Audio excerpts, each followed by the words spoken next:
Why don't you join me in thanking Kellyanne Conway for her great work on the President's Commission to combat opiate abuse and addiction, and for her great words today. Kellyanne, thank you so much.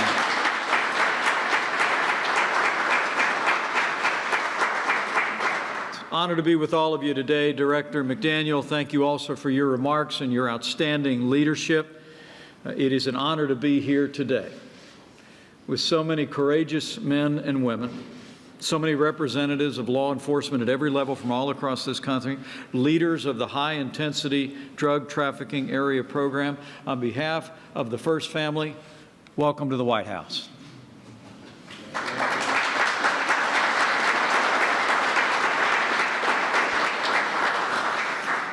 And while I get started, let me bring greetings from a friend of mine. We just finished up a meeting. It accounts for a little bit of my delay today. But I have to tell you, I sure do hope you all know what people who wear the uniform of law enforcement, I think, know all across this country. You have a champion in the 45th President of the United States of America, and I bring greetings and gratitude from President Donald Trump.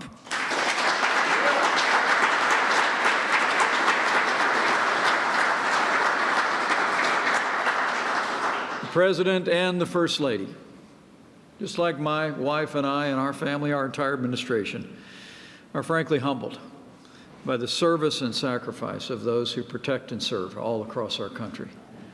In fact, First Lady Melania Trump today spoke to a Community Anti-Drug Coalition of America and is actually visiting the Office of National Drug Policy today. It is a commitment of our First Family. I can assure you it is a commitment of our family. And I know it's a commitment that your family lives out each and every day. And we hope you'll convey our deep thanks to them as well. You know, my uncle was a police officer. I grew up traveling from the small town in southern Indiana where my family lived to go up to my dad's old hometown in Chicago. And I'll never forget the times that we were there and my uncle would put on his uniform and head out, and me and my 3 brothers and 2 sisters would always be so inspired.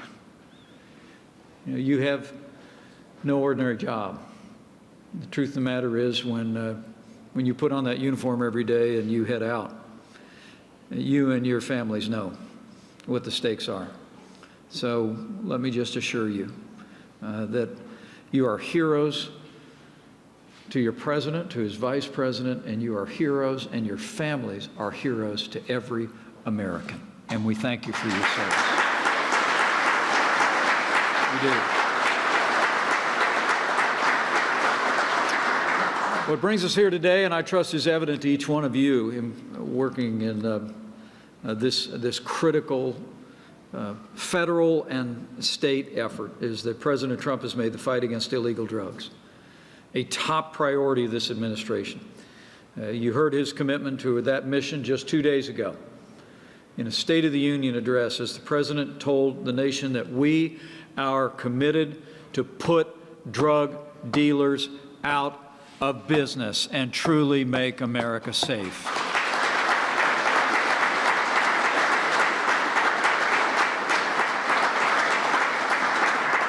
And for more than 30 years, all of you involved in the high-intensity drug trafficking area program, HIDTA for short, have played a critical role in the fight against drug trafficking. You target places where the drug crisis is at its worst, the counties where the overwhelming majority of illegal narcotics are smuggled into our country and into our communities. You literally are on the front lines in the war against illegal drug abuse and addiction. To combat the crisis, the HIDTA program has forged unprecedented cooperation, evident here today in this room, between federal, state, local, and tribal law enforcement authorities, from the FBI to the DEA to city police chiefs and county sheriffs. It is a nationwide, every-level commitment to combat drug abuse and addiction in America, and we are grateful for your leadership and service. We truly are.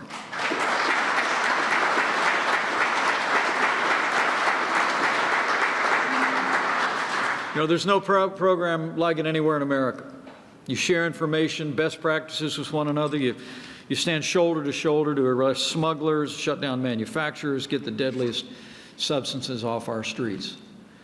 We all know the statistics of the heartbreak, the loss of life, and devastated families from drug abuse and addiction and the nefarious drug trade in this country.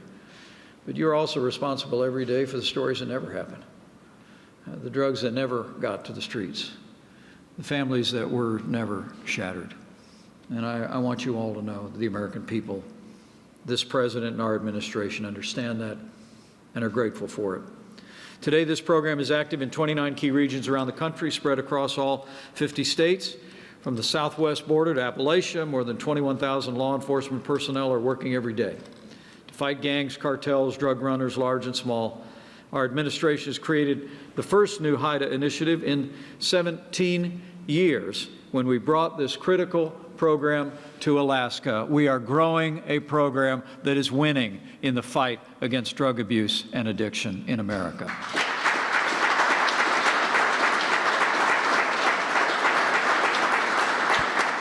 And this program has been a great success. Our first year in office, the men and women of the HIDTA program broke up smuggling rings with ties to major transnational criminal organizations. You disrupted or dismantled more than 2,700 drug trafficking and money laundering organizations. You also got more than 23,000 firearms off our streets and made more than 90,000 arrests. All told, you seized more than $16 billion in illegal drugs. Thanks to your courage and dedication, those drugs never reached our streets, our cities, our families. The American people are grateful.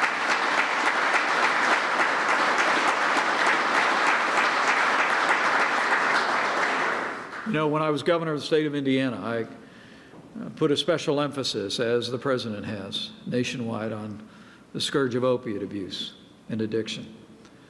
I've sat with families at kitchen tables where there's an empty chair. I've heard the stories. I've also sat with people who've overcome addiction and are on the road to recovery. I've seen firsthand the impact of the work that you're doing, and I want to assure you of our admiration and our gratitude. These statistics are easy to breeze over, but you all look into the eyes of people that have been victimized by this nefarious trade, by the drug cartels, by drug dealers, and those who would profit from selling these poisons to our children, our families, shattering communities. The progress we've made, though, I think is better understood in individual stories, in individual lives. And you all have been saving lives, and you've been changing lives. And we've been making progress. The progress is a result of your leadership and your courage. And I believe it's also a result of our president's commitment to you and to your mission. Since day one of this administration, I'm pleased to report we've taken action to give you the support you need to accomplish your mission. Within the first month of taking office, President Trump signed an executive order to empower law enforcement to combat transnational criminal organizations, drug cartels, and gangs more effectively. He signed into law the historic opioid bill that enables law enforcement to combat the opioid crisis as never before. He's taken action and signed legislation to combat the terrible reality of human trafficking that so often follows a similar path of drug smuggling. And this president has not only been giving you the resources, but after challenging years for those in the uniform of the United States, this president and this administration have given the men and women of law enforcement the respect that you deserve every single day, and we always will.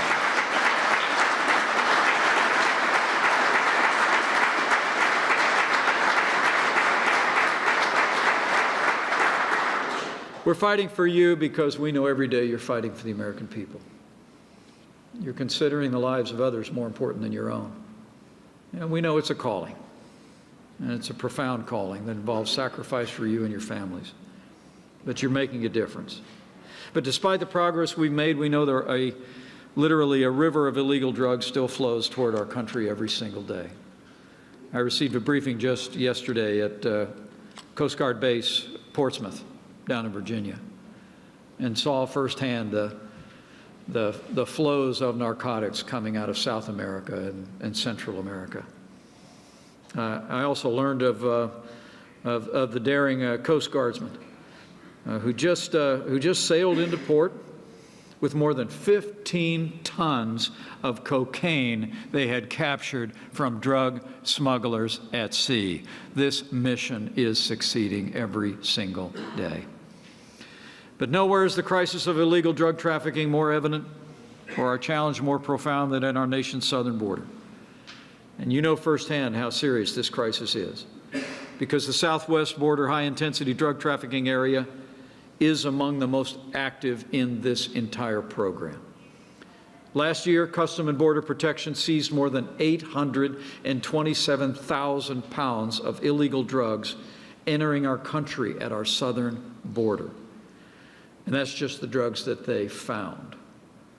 Mexican and Central American drug cartels, as you well know, are the main wholesale provider of drugs to street gangs and dealers across America. And their deadly trade brings suffering and devastation to families and communities across this nation. As the President said on Tuesday night, tens of thousands of innocent Americans are killed by lethal drugs that cross our border and flood into our cities.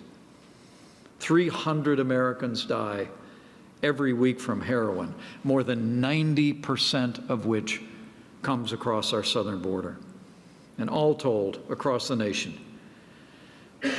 as you know, at the front of this fight, more than 200 people lose their lives to drug overdose every single day.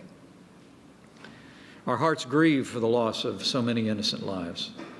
They break for the families that have been left behind. We honor them by remembering them, but we also honor them by redoubling our commitment to secure our border and bring justice to those who would profit from their suffering.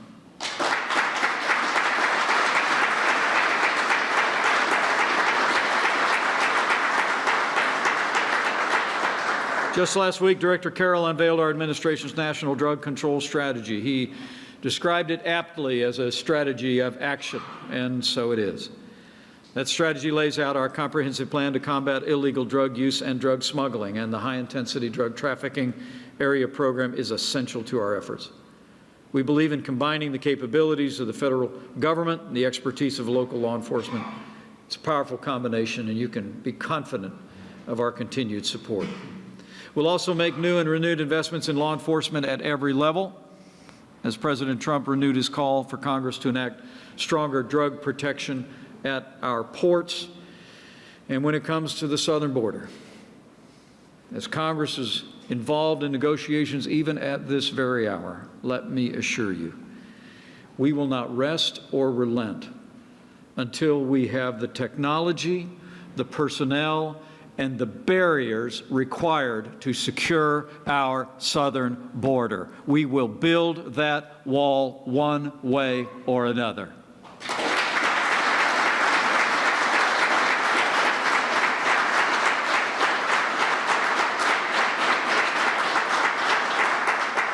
So thank you again. Thank you again for your presence here today, but more importantly, thank you. Thank you for your service. I said before when I started I remember looking up at my uncle when he would walk out the door in that uniform. And frankly, all the heroes in my life are people that wear uniforms. Men and women of our armed forces. I'm the son of a combat veteran from Korea, and I'm the proud father of a United States Marine. And I couldn't be more proud of the men and women of the armed forces of the United States of America. But let me assure you, the pride that every American feels for those who serve in that uniform equally applies to you. And we know it seemed fashionable in recent years to criticize law enforcement officers whenever tragic circumstances would develop in communities around the country. But I want to assure you that this President's attitude, our attitude, is emblematic of the attitude of people all across this country. who feel gratitude to each and every one of you and to your families for the service that you render as you protect and serve our communities. And in this fight against drug dealers, drug abuse, and addiction at every level of government, I want you to know that you have the support of this president, this administration, but also know you have the support of the American people. And one other thing, I want to assure you that you have the prayers of millions of Americans every day who understand that you have no ordinary jobs. I mean, the truth of the matter is, as you walk out the door in the morning and you kiss your loved ones goodbye, you know and they know you have no ordinary job. And so just know that you go with our support, our renewed determination to give you the resources and the tools you need to drive this mission forward at every level of government, to protect our families and confront the scourge of drug abuse and addiction and drug dealing as never before in this country. But also know that you go with our prayers.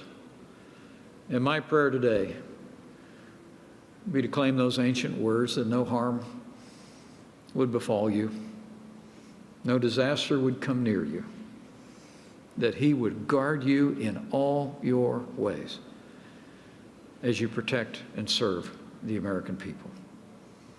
So thank you. God bless you. Stay on it, and we'll stay with you every step of the way.